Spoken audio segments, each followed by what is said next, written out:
can't believe we just blew up Godot's yacht. That's gonna destabilize crime throughout this whole sector. Yeah, well, you'll understand if I hold back the tears. You don't understand. Crime in the YouTube system, it's like the economy. Plus the power vacuum. Even if Voga gets up and running again, the system is going to be feeling the effects for years to come. Yeah, well, at least we didn't find that Jedi Master with the weird name. Says Kyle? Well, that's not true. I already found him. Actually, he found me first. He hired me to watch out for you, keep Godo off your back, until he could meet with you. We'll need to head back to Nar Shaddaa, to that safe house off the docks. I said I'd meet up with him there if we ran into any trouble. What do you want now? If you thought to escape my notice so easily, you would be wrong. As a token of my goodwill, I present to you a gift, this droid. It will serve you well on your journey.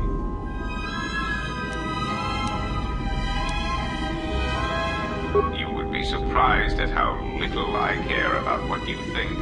As I indicated, this unit will remain with you and guard you. It will also serve as an effective voice for my orders during your journey. I cannot harm you. You are the key to saving the Republic. Pray that you do not prove yourself otherwise.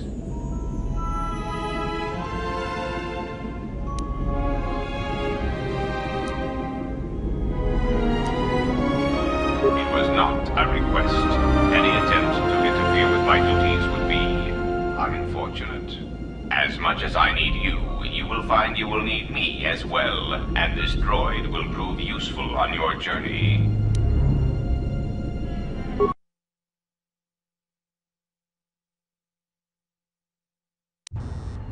So, you have returned from exile. Kavar thought you might, if only to wander your old battlegrounds.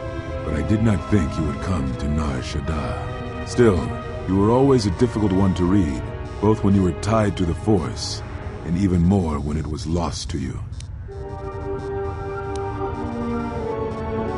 I do not know. It was a sense he had, and he had served in war, as you had. Perhaps he thought he understood you, or maybe he simply hoped he did. He felt you were the key to understanding the threat we face. The others were not so certain, but so many of them are gone now, as you no doubt know. He sensed some connection between you and many of the worlds touched by war. He thought by traveling to such places, he could achieve understanding. No doubt. I think the answers will provide us both with some measure of peace. I have kept secrets for far too long. They have scattered, but there is purpose in their movements. It is both to hunt and draw out our enemies. Somehow, we, are being targeted through the Force, and when Jedi gather, we are vulnerable. So we have chosen places where it is difficult to sense others through the Force, whether on planets dense with life, or touched by war. In such places, we may conceal ourselves, gather information, without presenting ourselves as targets. It was part of Kavar's plan.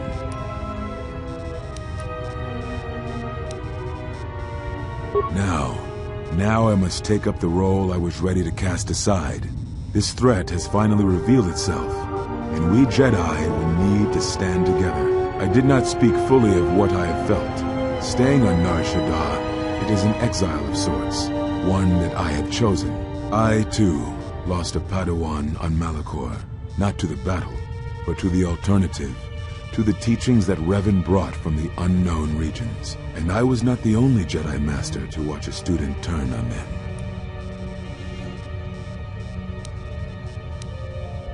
No, they were not to blame, but many of the Order did so.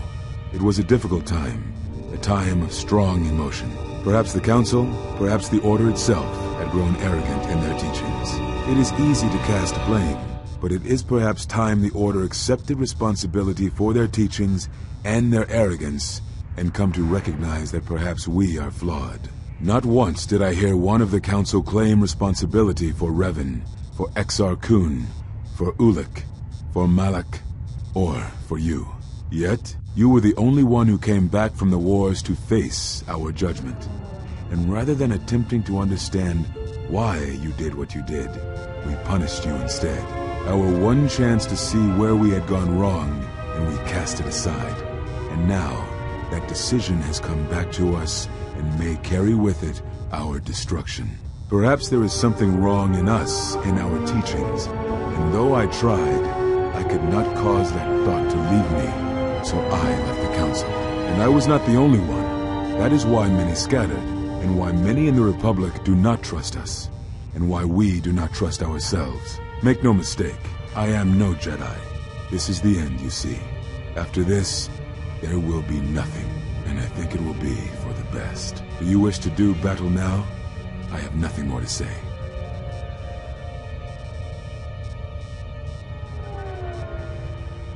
It provides no comfort at all, for reasons in which I still must keep secret. Suffice to say, redemption was not Revan's choice, and I have never believed those of the Council who attempt to console themselves otherwise for the crime they committed. But we have spoken enough, I think, and words, I think, dull us both. Let us speak through the Force, through sparring. This Xian form should prove appropriate. Its best use is when you are outnumbered, which I fear suits our predicament perfectly. You will find it easier to deflect blaster fire with this form, and it shall also guard you against critical strikes by your opponents. Perhaps exile has been good to you indeed. It has certainly not dulled your instincts, nor the speed at which you learn. I shall go to Dantooine, to the ruins of the Enclave. If you gather the others, I will meet you there. And thank you, exile. You're returning. It is good that you are back among us.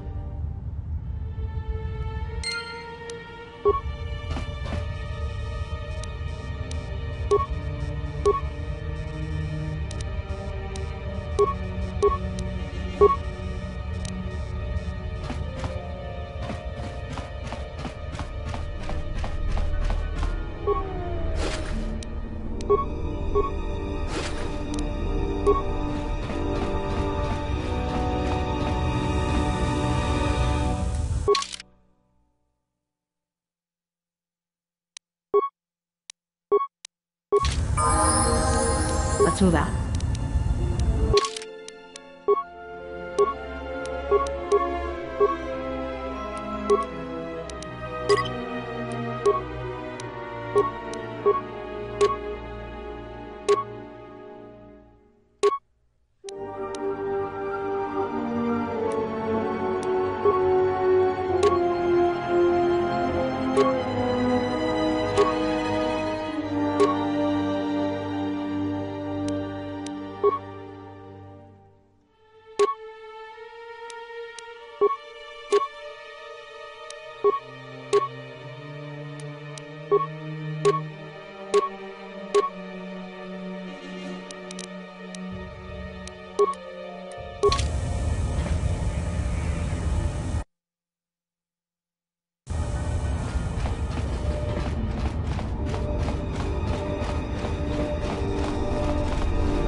Unnecessary observation.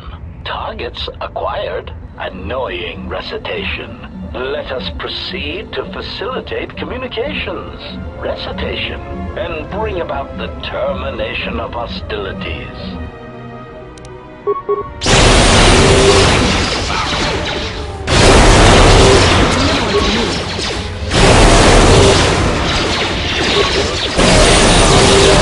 Master.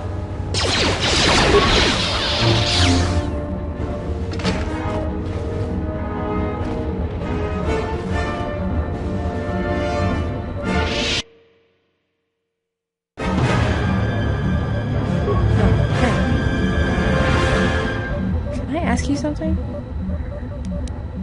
Your face. Well, you have this glow. I mean, not a real glow, but it's like you're calm. At peace, but it's more than that. You haven't been chewing on spice, have you? Oh, well, it shows. It's like you're hooked up to a power coupling. It's weird. I mean, not bad weird, it's just weird. For a minute there, I thought you and Visas, but it's just the Force. You know, hooked up a power coupling, you know? Got it. Just checking. Go ahead and ask. before we get into a game of Guess the Pazak card, pull back on the throttle.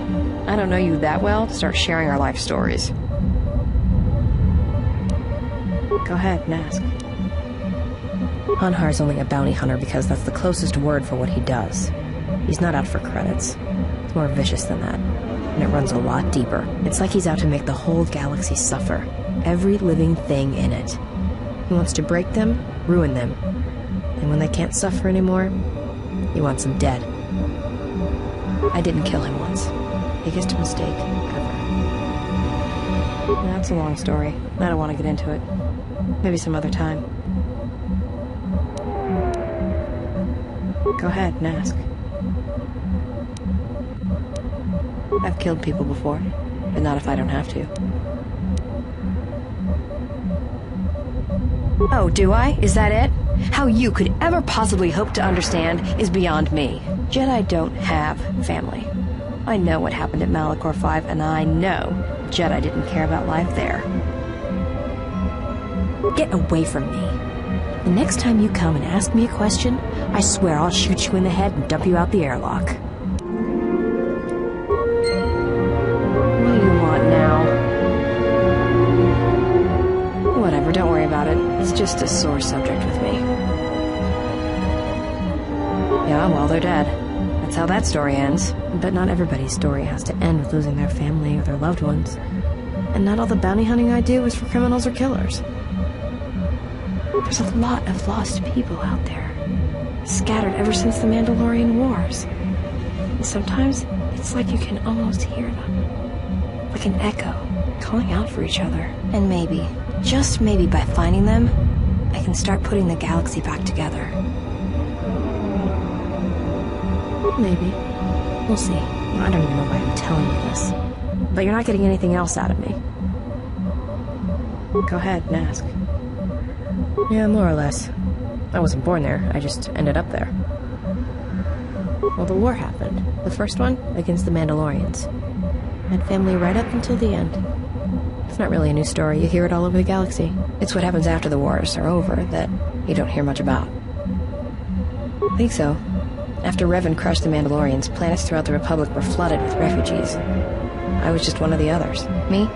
I got passage to Nar Shaddaa. From there, not much you can do, so I became a bounty hunter. Take a guess, Jedi. Only 2 groups of people would have lost family at Malachor. And Jedi don't have families. As much as any slave becomes a Mandalorian. They took prisoners on every world they conquered to bolster their ranks. And they took a lot of worlds. When I was young, yeah. They mostly used me to carry ammo packs and munitions. Toward the end of the war, they needed everyone they could get. They taught me to fight, to hunt, to survive. I was part of their squad, even when I was young. Everyone served as part of the unit, and I felt like I had a place there. After Malachor, it really didn't matter anymore. The Mandalorians lost. Bad. But you know that. Yeah, I know. I saw the worlds they left behind them during the war. That kind of stays with you, I haven't forgotten it. What happened at Malachor, they probably deserved it. Should I be? Maybe I should ask you if you're happy about all the Jedi who died on Malachor 5. Maybe it felt like you lost family there, but I doubt it. Yeah, I know. I saw the worlds they left behind them during the war. That kind of stays with you, I haven't forgotten it. What happened at Malachor, they probably deserved it. Go ahead and ask. I didn't kill him once. Biggest mistake ever. Do you really want to hear this?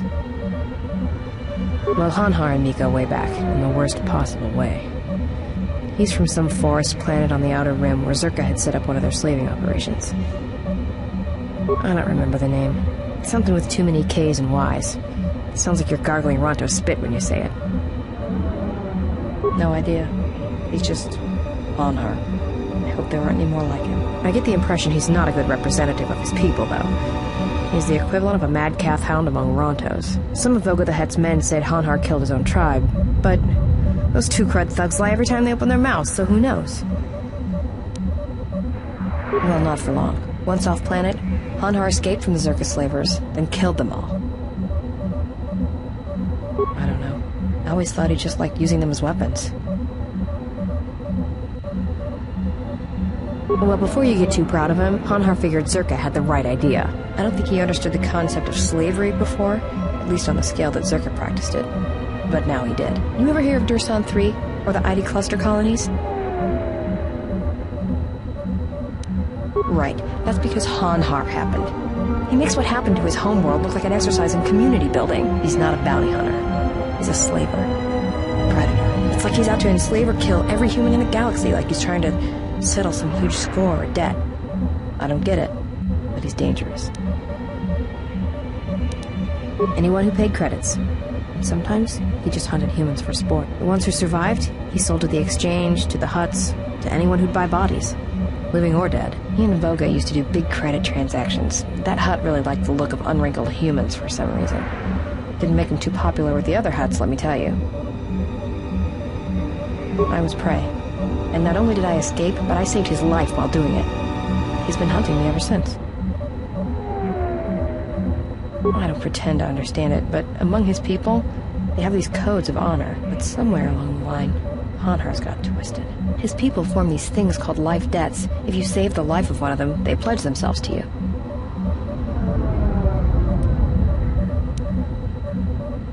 Well, with Hanhar, he can't escape that life debt. It's bred into him. But he hates every other living thing in the galaxy, so pledging himself to someone else, especially a human, is unbearable. So when I saved his life, it was the worst thing I could do. It was like slavery all over again. But it was in his head. It was like it pushed him over the edge. A life debt to Hanhar is a death sentence. He'll hunt you until you're dead. When I saved his life, it meant he had to kill me. And so he kept chasing me in hopes I would die.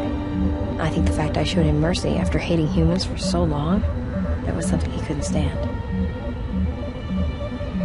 Tell me about it. Like I said, I get the impression a life debt's supposed to be a gift. To Hanhar, it's more like a curse to both people involved. Probably. But if he had multiple life debts, especially to humans, Hanhar would probably go mad. He was angry before, sure, but he'd be 10 times worse if that happened. Hanhar's tough. Really tough.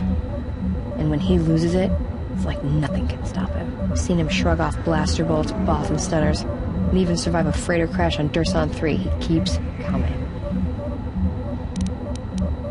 Oh, I'm glad he's gone. It's like a weight off my shoulders. I don't have to keep watching my back every minute, wondering when he's going to show up.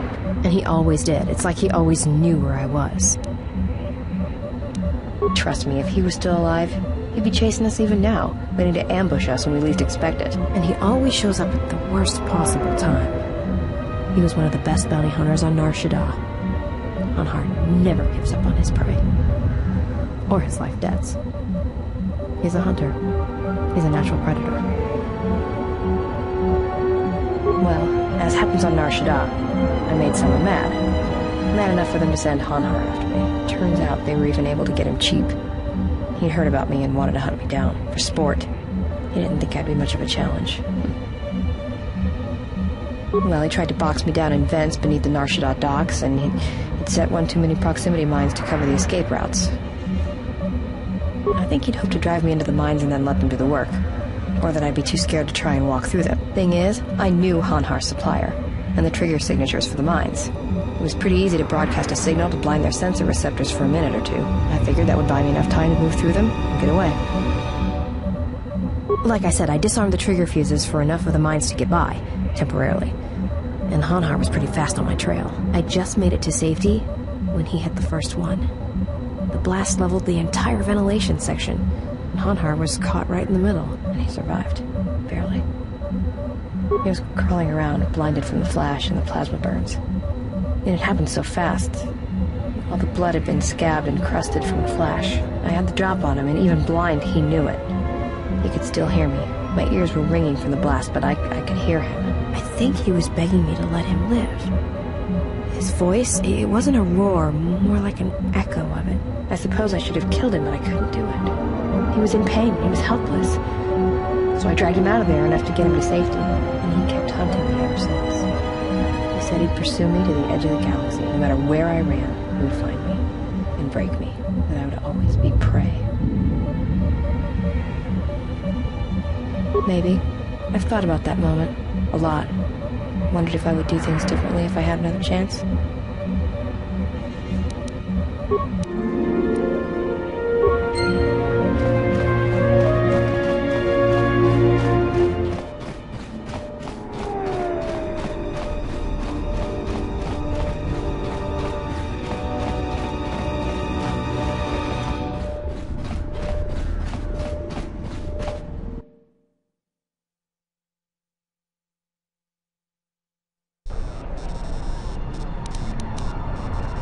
Ready?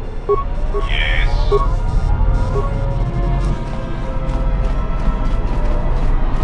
Unnecessary observation. Targets acquired. Annoying recitation. Let us proceed to facilitate communications. Recitation. And bring about the termination of hostilities.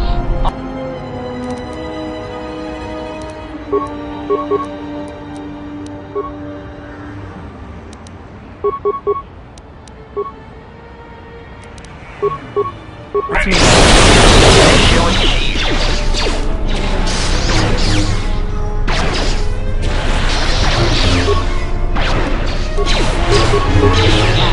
Failing, master. Failing, master.